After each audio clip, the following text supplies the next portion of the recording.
16वां अध्याय दैवासुर संपद्वि भाग योग।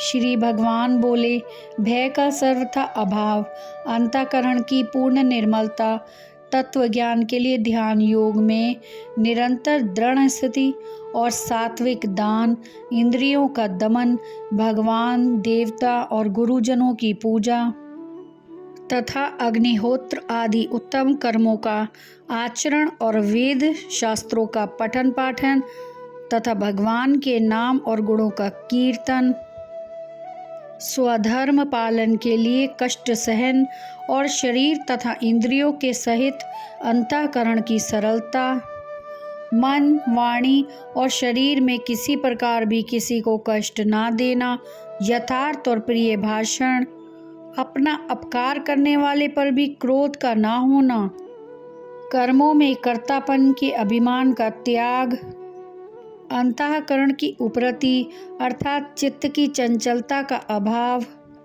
किसी की निंदा ना करना, सब भूत प्राणियों में हेतु रहित दया, इंद्रियों का विषयों के साथ संयोग होने पर भी उनमें आसक्ति का ना होना, कोमलता, लोक और शास्त्र से विरुद्ध आचरण में लज्जा और व्यर्थ चेष्टाओं का अभाव, तेज, क्षमा, धैर्य, बाहर की शुद्धि तथा किसी में भी शत्रु भाव का ना होना और अपने में पूज्यता के अभिमान का अभाव, ये सब तो हे अर्जुन दैवी संपदा को लेकर उत्पन्न हुए पुरुष के लक्षण हैं।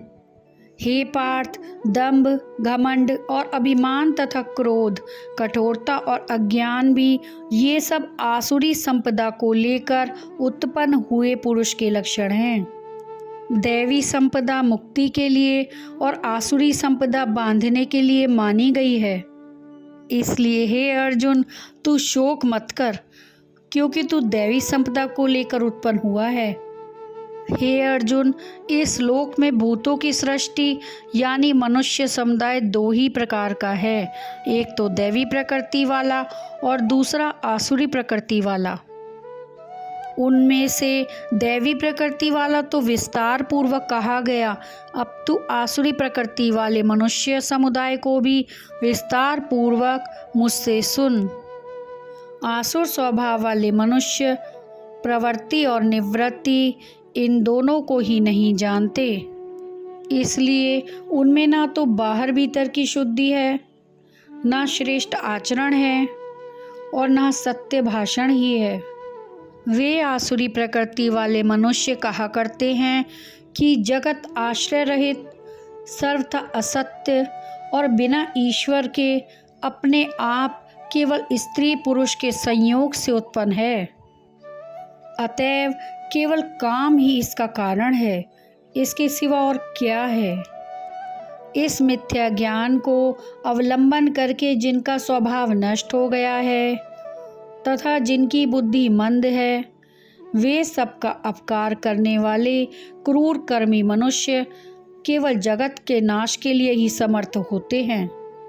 वे दंभ, मान और मद से युक्त मनुष्य किसी प्रकार भी पूर्ण ना होने वाली कामनाओं का आश्रय लेकर अज्ञान से मिथ्या सिद्धांतों को ग्रहण करके और भ्रष्ट आचरणों को धारण करके संसार में विचरते हैं तथा वे मृत्यु पर्यंत रहने वाली असंख्य चिंताओं का आश्रय लेने वाले, विषय भोगों को भोगने में तत्पर रहने वाले और इतना ही सुख है इस प्रकार मानने वाले होते हैं। वे आशा की सैकड़ों फांसियों में बंधे हुए मनुष्य काम क्रोध के परायण होकर विषय भोगों के लिए अन्यायपूर्वक धनादि पदार्थों का संग्रह करने की चेष्टा करते हैं। वे सोचा करते हैं कि मैंने आज यह प्राप्त कर लिया है और अब इस मनोरथ को प्राप्त कर लूँगा, मेरे पास यह इतना धन है और फिर यह भी हो जाएगा। वह शत्रु मेरे द्वारा मारा गया और उन दूसरे शत्रुओं को भी मैं मार डालूंगा। मैं ईश्वर हूँ, ऐश्वर्य को भोगने वाला हूँ, मैं सब सिद्धियों से युक्त हूँ और बलवान तथा सुखी हूँ। मैं बड़ा धनी और बड़े कुटुंब वाला हूँ, मेरे समान दूसरा कौन है। मैं यज्ञ करूँगा, दान दूंगा और आमोद प्रमोद करूँगा।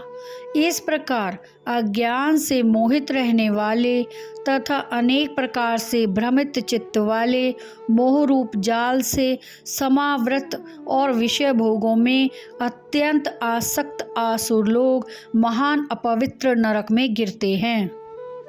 वे अपने आप को ही श्रेष्ठ मानने वाले घमंडी पुरुष धन और मान के मद से युक्त होकर केवल नाम मात्र के यज्ञों द्वारा पाखंड से शास्त्र विधि रहित यजन करते हैं। वे अहंकार, बल, घमंड, कामना और क्रोध आदि के परायण और दूसरों की निंदा करने वाले पुरुष अपने और दूसरों के शरीर में स्थित मुझ अंतर्यामी से द्वेष करने वाले होते हैं। उन द्वेष करने वाले पापाचारी और क्रूर कर्मी नराधमों को मैं संसार में बार बार आसुरी योनियों में डालता हूँ। हे अर्जुन, वे मूढ़ मुझको ना प्राप्त होकर ही जन्म जन्म में आसुरी योनि को प्राप्त होते हैं, फिर उससे भी अति नीच गति को प्राप्त होते हैं, अर्थात घोर नरकों में पड़ते हैं। काम, क्रोध तथा लोभ ये 3 प्रकार के नरक के द्वार आत्मा का नाश करने वाले अर्थात उनको अधोगति में ले जाने वाले होते हैं। अतएव इन तीनों को त्याग देना चाहिए। हे अर्जुन, इन तीनों नरकों के द्वारों से मुक्त पुरुष अपने कल्याण का आचरण करता है। इससे वह परम गति को जाता है, अर्थात मुझको ही प्राप्त हो जाता है। जो पुरुष शास्त्र विधि को त्याग कर अपनी इच्छा से मनमाना आचरण करता है, वह ना सिद्धि को प्राप्त होता है, ना परम गति को और ना सुख को ही। इससे तेरे लिए इस कर्तव्य और अकर्तव्य की व्यवस्था में शास्त्र ही प्रमाण है। ऐसा जानकर तू शास्त्र विधि से नियत कर्म ही करने योग्य है।